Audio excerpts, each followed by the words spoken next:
Jaya Radha Madhava Kunja Bihari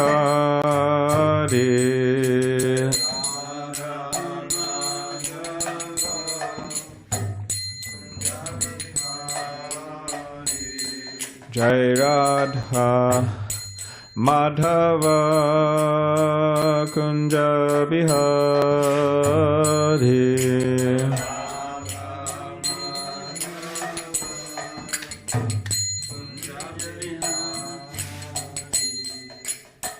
Gopi Jana Vallabha Giri Varadari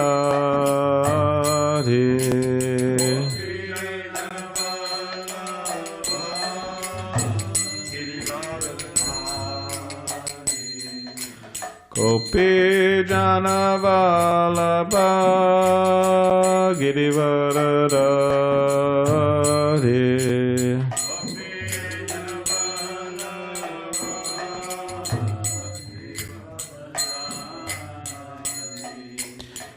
Yashodanandana Brajajana Ranjana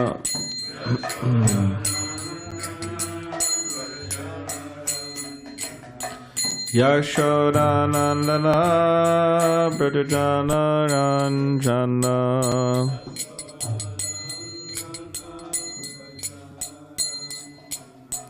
Yamuna Tira Vanachari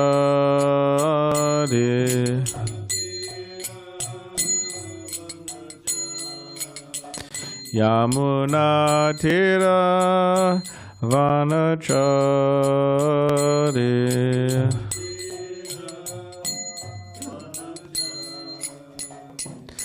Jaya Radha Madhava Kunja Bihari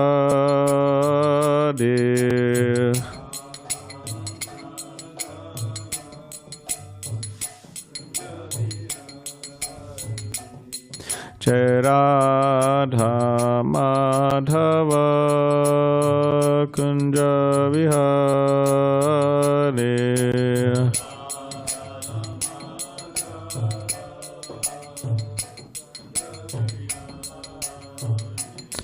Jai Radha Madhava Kunja Bihari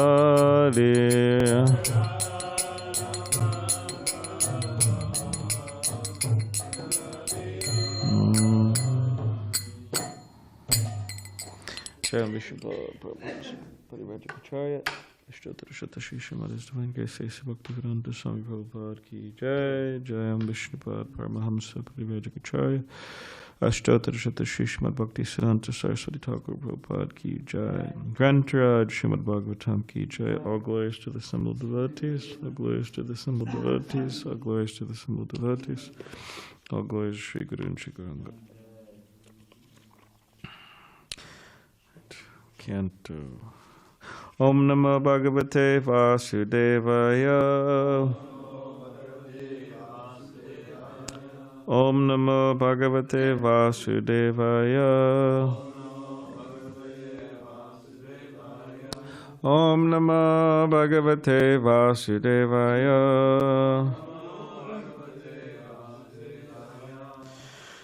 Eighth Canto, Chapter 10, The Battle Between the Demigods and Demons. Text. We'll start with text 7. Please repeat after me. Shanka Torya Mridanganam Peri Tamarinam Mahan Hasti Ashwa Rata Patinam Nadadam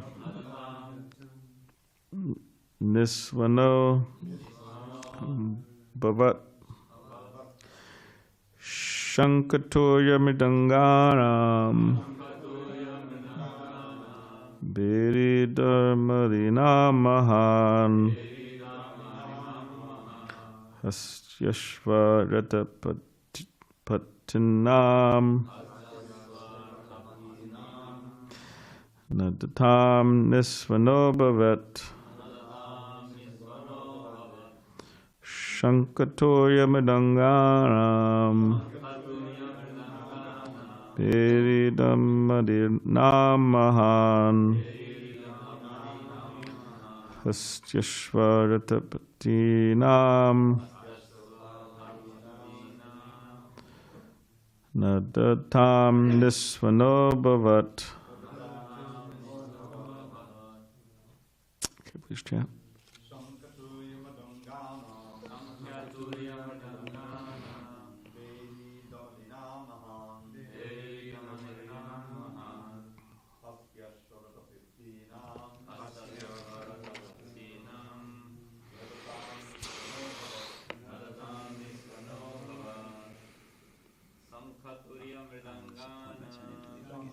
All right.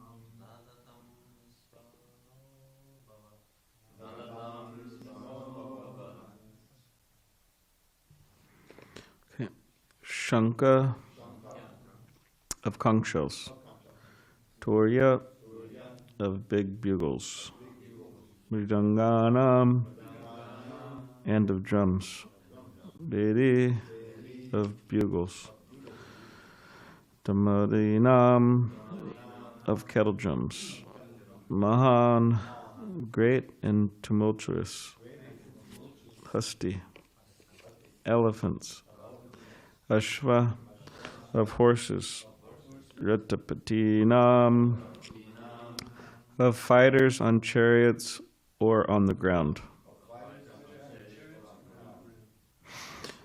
Nadatam all of them making sounds together, Nisvanaha a tumultuous sound, Abhavat so became. Translation. The sounds of the conch shells, bugles, drums, bedis, and dumaris, kettle drums, as well as the sounds made by the elephants, horses, and soldiers, who were both in chariots and on foot, were tumultuous. All right, we'll continue. On the battlefield, the charioteers fought with the opposing charioteers, the infantry soldiers with the opposing infantry, the soldiers on horseback with the opposing soldiers on horseback, and the soldiers on the backs of elephants with the enemy soldiers on elephants. In this way, the fighting took place between equals. Some soldiers fought on the backs of camels, some on the backs of elephants, some on asses, some on white-faced and red-faced monkeys, some on tigers, and some on lions. In this way, they all engaged in fighting. O king, some soldiers fought on the back of vultures, eagles, ducks, hawks, and basso birds. Some fought on the backs of tamingalas, which can devour huge whales. Some on the backs of shubaras, and some on buffalo, rhinoceroses, cows, bulls, jungle cows, and arunas. Others fought on the back of jackals, rats, lizards, rabbits, human beings, goats, black deer, swans, and boars. In this way, mounted on animals of the water, land, and sky, including animals with deformed bodies, both armies faced each other and went forward. O king, O descendant of Maharaj Pandu, the soldiers of both the demigods and the demons were decorated by canopies, colorful flags, and umbrellas with handles made of valuable jewels and pearls. They were further decorated by fans made of peacock feathers and by other fans also. The soldiers, their upper and lower garments waving in the breeze, naturally looked very beautiful. And in light of the glittering sunshine, their shields, ornaments, and sharp, clean weapons appeared dazzling. Thus the ranks of soldiers seemed like two oceans with bands of aquatics. From that battle, the most celebrated commander-in-chief, Maharaj Bali, son of Virochana, was seated on a wonderful airplane named Vaihayasa. O king, this beautifully decorated airplane had been manufactured by the demon Maya and was equipped with weapons for all types of combat. It was inconceivable and indescribable. Indeed, it was sometimes visible and sometimes not. Seated in this airplane under a beautiful protective umbrella and being fanned by the best of chamaras, Maharaj Bali, surrounded by his captains and commanders, appeared just like the moon rising in the evening, illuminating all directions. Surrounding Maharaj Bali on all sides were the commanders and captains of the demons, sitting on their respective chariots. Among them were the following demons: Namuchi, Shambhara, Bana, Viprachiti, Ayumukha, Dvimurdya, Kalanaba, Praheti, Heti, Gilvala, Shakuni, Bhutu Santapa, Vrajradangshtra, Virochana, Haigriva, Shankushira, Kapila, Megadundubi, Taraka, Chakradrik, Shumba, Nushumba, Jambu, Utkala, Arishta, Arishtanemi, Tripuradipa, Maya, the sons of Puloma, the Kalayas, and Nivata Kavacha. All of these demons had been deprived of their share of the nectar and had shared merely in the labor of churning the ocean. Now they fought against the demigods, and to encourage their armies, they made a tumultuous sound like the roaring of lions and blew loudly on conch shells. Balabit, Lord Indra, upon seeing the situation of his ferocious rivals, became extremely angry. Sitting on Airavata, an elephant who can go anywhere and who holds water and wine in reserve for showering, Lord Indra looked just like the sun rising from Udayagiri, where there are reservoirs of water. Purport: on the top of the mountain called Udayagiri are large lakes from which water continuously pours in waterfalls. Similarly, Indra's carrier, Airavata, holds water and wine in reserve and showers it in the direction of Lord Indra. Thus Indra, king of heaven, sitting on the back of Airavata, appeared like the brilliant sun rising above Udayagiri. Next, 26. Surrounding Lord Indra, king of heaven, were the demigods, seated on various types of vehicles and decorated with flags and weapons. Present among them were Vayu, Agni, Varuna, and other rulers of various planets, along with their associates. The demigods and demons came before each other and reproached one another with words piercing to the heart. Then they drew near and began fighting face to face in pairs. O king, Maharaj Bali fought with Indra, Kartikeya with Taraka, Varuna with Heti, and Mitra with Praheti. Yamaraj fought with Kalanaba, Vishvakarma with Maidanava, Twashta and Shambhara, and the sun god with Virochana. The demigod Uparajita fought with Namuchi, and the two Ashwini Kumara brothers fought with Vrishaparva. The sun god fought with the 100 sons of Maharaj Bali headed by Bana, and the moon god fought with Rahu. The demigod controlling air fought with Puloma, and Shumba and Nishumba fought the supremely powerful material energy, Durga Devi, who is called Bhadrakali. Amaraj Prikshit, suppressor of enemies, Arindama. Lord Shiva fought with Jamba, and Vibhavasu fought with Mahis Asura.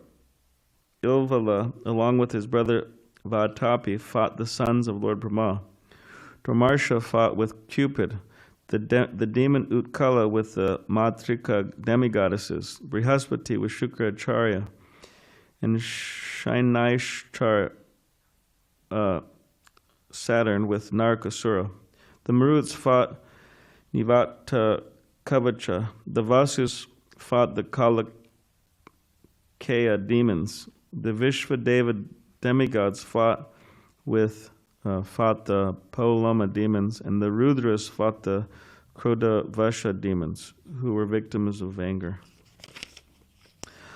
All these demigods and demons assembled on the battlefield with a fighting spirit and attacked one another with great strength. All of them desiring victory. They fought in pairs, hitting one another severely with sharpened arrows, swords, and lances.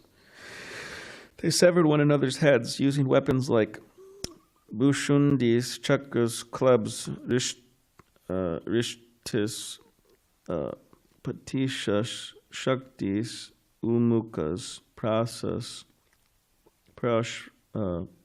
parashvadas, Mistri-shas, lances, padigas, mudgaras, and bindipalas.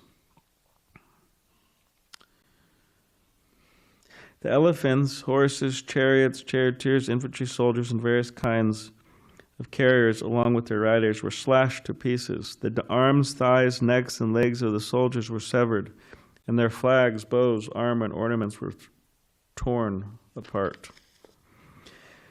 Because of the impact on the ground of the legs of the demons and demigods and the wheels of the chariots, particles of dust flew violently in the sky and made a dust cloud that covered all directions of outer space as far as the sun. But when the particles of dust were followed by drops of blood being sprinkled all over space, the dust cloud could no longer float in the sky. Purport. The cloud of dust covered the entire horizon. But when drops of blood sprayed up as far as the sun, the dust could no longer float in the sky. A point to be observed here is that although the blood is stated to have reached the sun, it is not said to have reached the moon. Apparently, therefore, as stated also in Srimad Bhagavatam, the sun, not the moon, is the planet nearest the earth. We have already discussed this point in many places. The sun is first, then the moon, then Mars, Jupiter, and so on. The sun is supposed to be 93 million miles above the surface of the earth. And from the Srimad Bhagavatam, we understand that the moon is 1,600,000 miles above the sun. Therefore, the distance between the earth and the moon would be about 95 million miles. So, if a space capsule were traveling at the speed of 18,000 miles per hour, how could it reach the moon in 4 days? At that speed, going to the moon would take at least 7 months. That a space capsule on a moon excursion has reached the moon in 4 days is therefore impossible.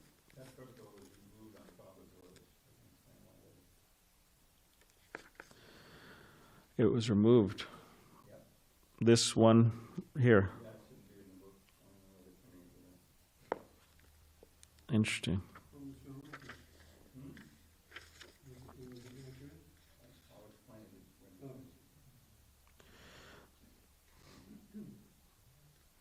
Om Gyanativanindasya Garanjana Shalakaya Chakshulanmilitamena Tasmai Shri Gurave Namaha Lakam Giridavachalam Hangamangai Tegirim Yakripa Tamhan Vande Shri Gurun Dinitaranam Vancha Kalpadibishta Kripasindabevacha Patitanam Pavnibhyo Vaishnavebhyo Namo Namaha Jai Shri Krishna Chaitanya Prabhu Nityananda Shri Advaita Gadadhar Shivasari Gaur Bhaktavinda Hare Krishna Krishna Krishna Hare Hare Hare Rama Rama Rama Hare Hare.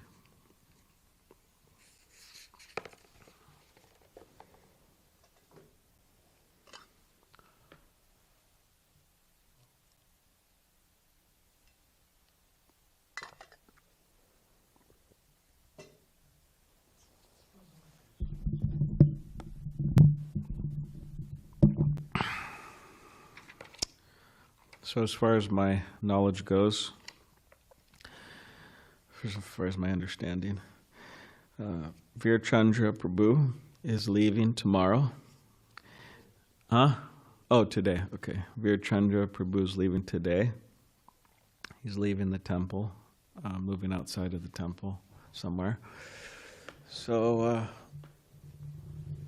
he came a bit mysteriously. And he's leaving a bit mysteriously, but we thank him for his service. How long were you here? 1.5 years. So he's here 1.5 years in the temple. And he would always, every day, clean the ashram floor. Very important service, actually. Cleanliness is next to godliness, or Srila Prabhupada said cleanliness is godliness. And he would do the deity laundry very nicely. Of course, people say, "Oh, do the deity laundry. What's the big deal?" I've seen other people not, have a hard time doing that. But wash it, dry it, fold it, very timely. And also, he would do quite a lot of deity service. One of the more heavy schedules here at the temple in terms of service on the altar. He was doing 1, 2, 3, 5:30 offerings, and then he was doing 1, 2, 3, 4, 5, 3:45 fruit offerings. And not only was he doing them, but he was very timely and clean, and he would make all the things that were supposed to be made and everything. So sometimes, people, they're late and they're not clean and they don't make everything they're supposed to make and so on. So he was doing that and other things. So yeah, we thank you for that.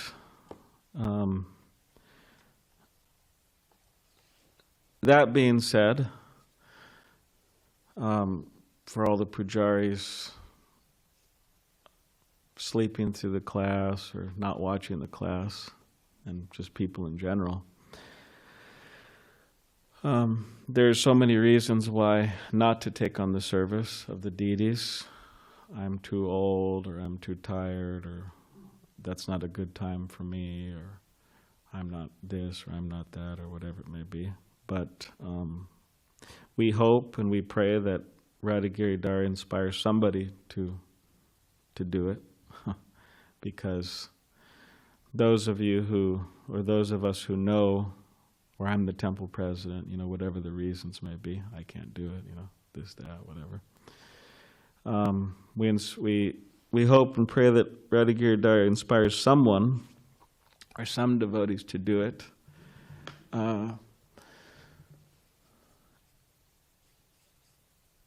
And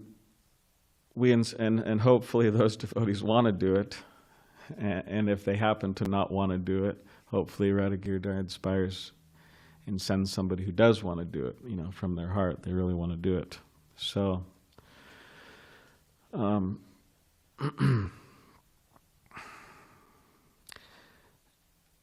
because this option of, reducing the standards is not good. Srila Prabhupada didn't establish the deities so we could reduce the standards. Many, or at least some temples have done that. But the idea is we're not supposed to do that.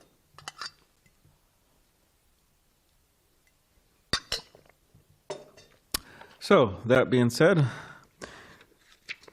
Srila Prabhupada in the purport today, he talks about going to the moon. Or not going to the moon.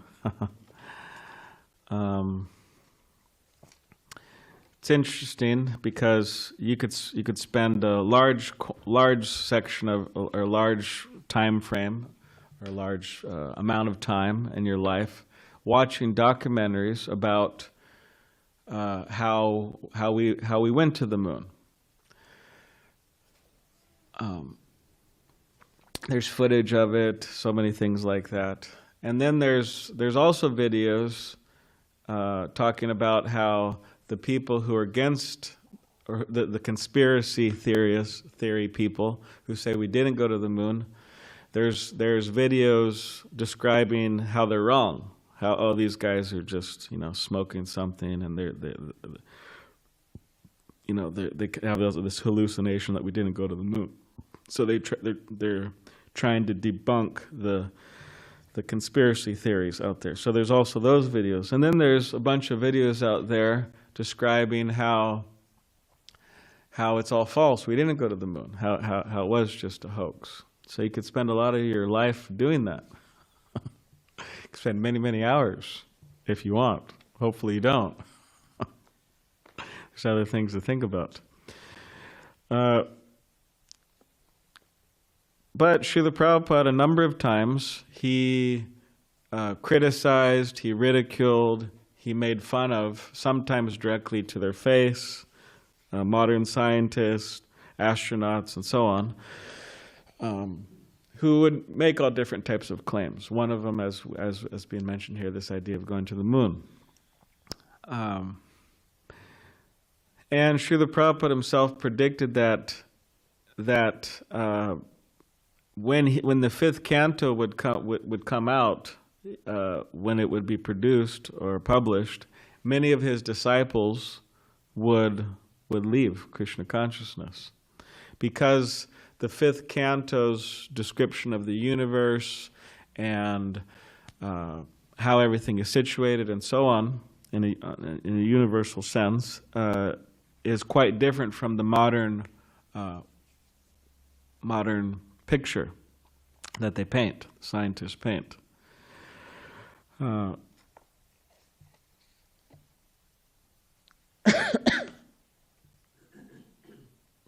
So, yes, again, Srila Prabhupada would criticize these people. So, just a question for the audience here is that why? Why would he criticize them? Okay, of course, I just mentioned that he didn't accept what they were coming up with. But are there any other reasons why Srila Prabhupada would criticize them? Okay, Govardhan says that they are cheating the people by giving them false knowledge. All right, so that was Prabhupada's conviction. That's true.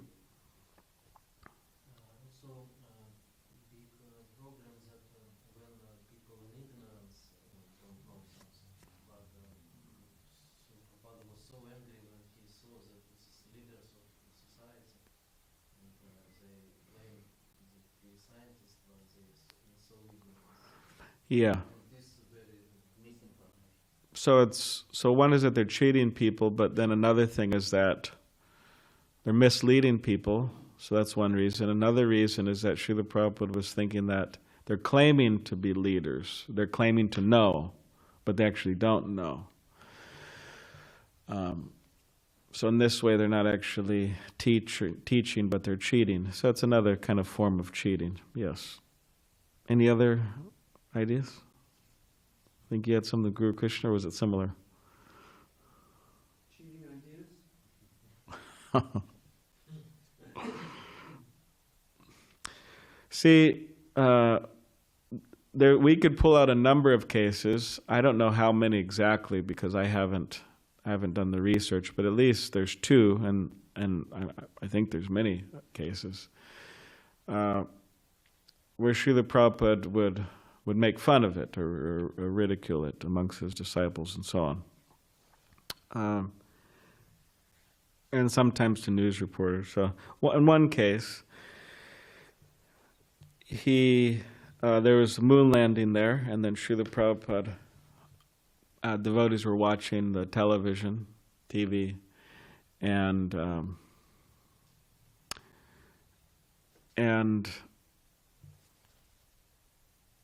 specifically what was being broadcasted was them landing on the moon. So then Srila Prabhupada, he saw that and he said, they didn't go to the moon. And then he said,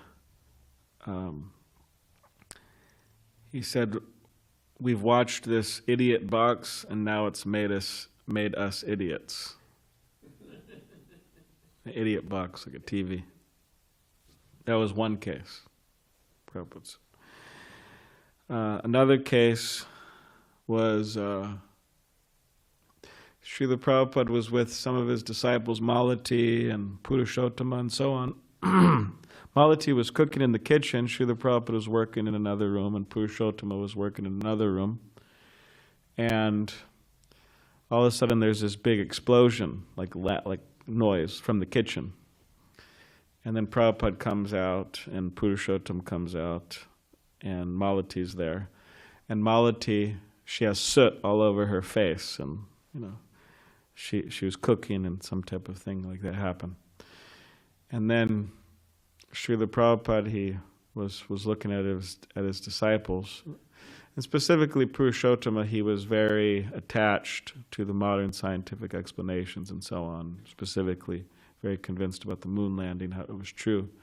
So then Srila Prabhupada said, "Oh, Malati, she just came back from the moon," because she had all the black soot on, and everybody started laughing.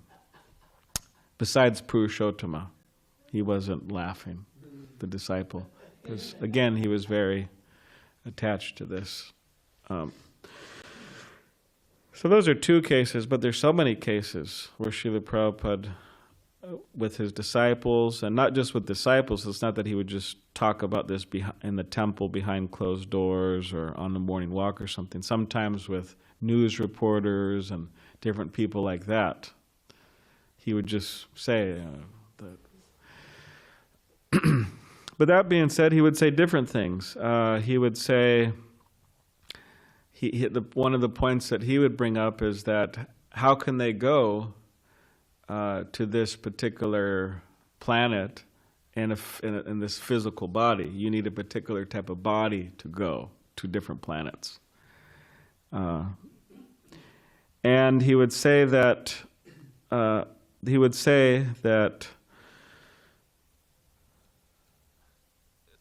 moon planet, according to Vedic literature, is a heavenly planet. And you need piety, you need punya, you need pious credits to go there. You can't just go. Or sometimes he would say that even if they landed on a particular planet, it wasn't the moon, it was a lower planet, some type of other planet. Which was, so in other words, they didn't enter the realm of Chandra Loka, the moon. So he would say different things, and sometimes he would just say it was a hoax. So he would say different things on this particular topic. And of course, in such a short class in which we have read many verses and we've read this purport, this is not meant to be not even close, full explanation or conversation on all the ins and outs and angles of vision of modern science and Srila Prabhupada's perspective and so on. And in relation to answering such scientific questions that we may get from people, from the public, and so on, Srila Prabhupada would, he encouraged his disciples to start the Bhaktivedanta Institute, in which they can explain all of these things and scientific language for a particular class of people. So, in many cases, devotees who are not scientists, it is better recommended that they hand over these issues to the experts in the field. So that's also a point. But in principle, as far in layman's, in principle, this idea of trying to meddle with material nature, of trying to control, trying to exploit, trying to dominate material nature in principle, whatever it may be, going to the moon, going here, going there. This is a long-term issue amongst the conditioned souls. Like you have the example of Ravana. What was he trying to do? He was trying to, right, create a staircase to heaven. I guess Led Zeppelin, he had some association with Ravana, huh? No offense to Zeppelin. But the principle of trying to get something cheaply, trying to control material nature is a long-term issue with the conditioned soul, and is something that needs to be purified. It's something that we need to try to understand how it does not work, and how it is really a silly thing. And instead of trying for all of these things externally, better we try for becoming Krishna conscious, which is the real essence of human life. Whether we went to the moon, whether we did not go to the moon, whether this is true or that is true, there's so many things that we can focus on in this world and try to achieve. But as followers of Srila Prabhupada, we should try to seriously understand the value of Krishna consciousness and try to practice it to our best ability. Okay, does anybody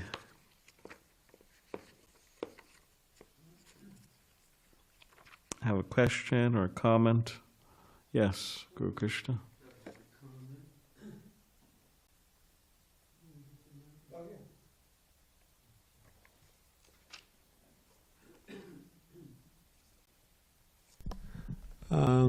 So, yeah, they made a big show of going to the moon. And ultimately, Prabhupada said, well, they went somewhere. They went somewhere. But they, when they got there, they did not experience the descriptions of Chandra Loka in the Bhagavatam. When they got there, they discovered some desert-like place with sand and rocks and not one living thing. So, they forced their way in, unqualified, and couldn't experience the place. Or they just went to some other planet, or I don't know what other planet they could have gone to, Rahu or something. But it's like like the illegal people that come here, or any country. You can come, but you won't really experience that country like a person who's authorized and legal to be there, because you'll always be in fear, and you won't be able to really experience it. You won't be able to go everywhere freely. It's a gross example because you could argue that, well, a person could come into this country illegally and go to McDonald's and have a great time and go to the beach and everything. He would experience quite a bit. But he wouldn't experience everything. He wouldn't be able to go everywhere and do whatever he wanted like a U.S. citizen. Get a job, get loans, have a relationship with the bank, do business, real estate, whatever. It's all dependent on, a lot of it's dependent on your legal status. So they may have forced their way in, but they couldn't experience. And so in that sense, they did not go. Because they didn't get the experience. They weren't actually there.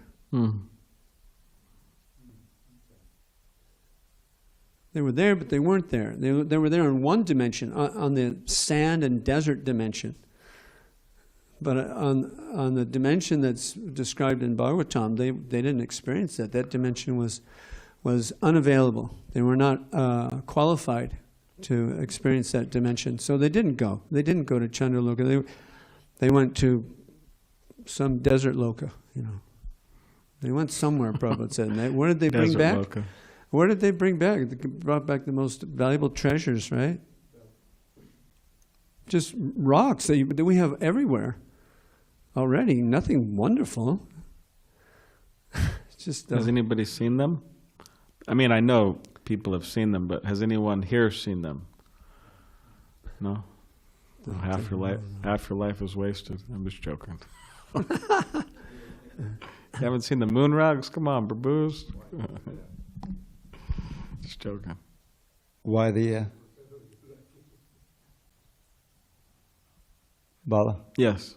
Can I read the why Prabhupada took it out? Yes. Okay. This is from a book called Transcendental Diary. Most of you are familiar with that. Harisari's account of his travels with Prabhupada and what happened. So this is, the day is December, it doesn't say the date, it's December 1976, he's with Prabhupada. One of the perks of traveling with Srila Prabhupada is having the opportunity to read the latest Srimad Bhagavatam as soon as it comes out. Prabhupada's traveling, writing, and they're getting published as he moves around. Prabhupada gets 2 copies from the BBT and always allows us to read them. For the last few days, I have been immersed in the new 8th canto, part 2, the 10th chapter of which describes the battle between the demigods and the demons. But this morning, as I read 8:10:38, that's, wow, you read a lot of verses, I realized that there was a major problem with the purport.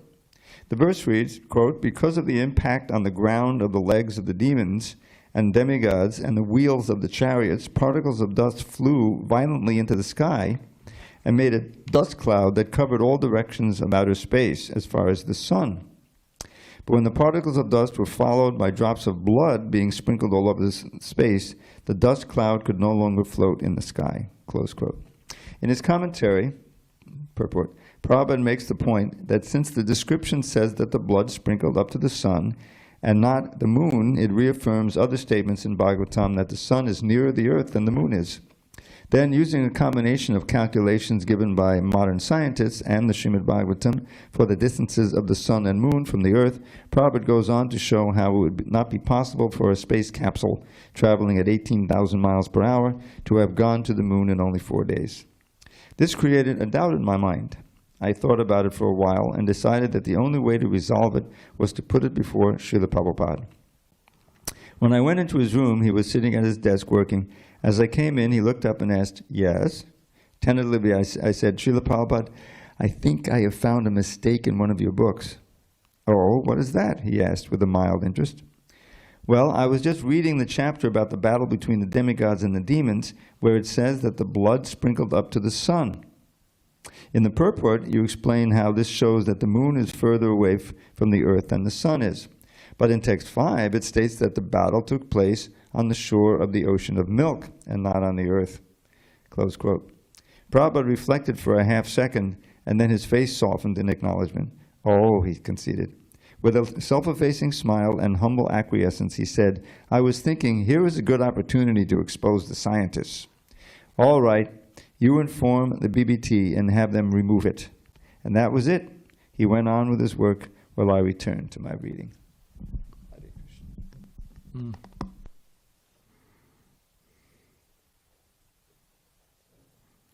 All right, nice. You have something, Sankarshan? Anyone else?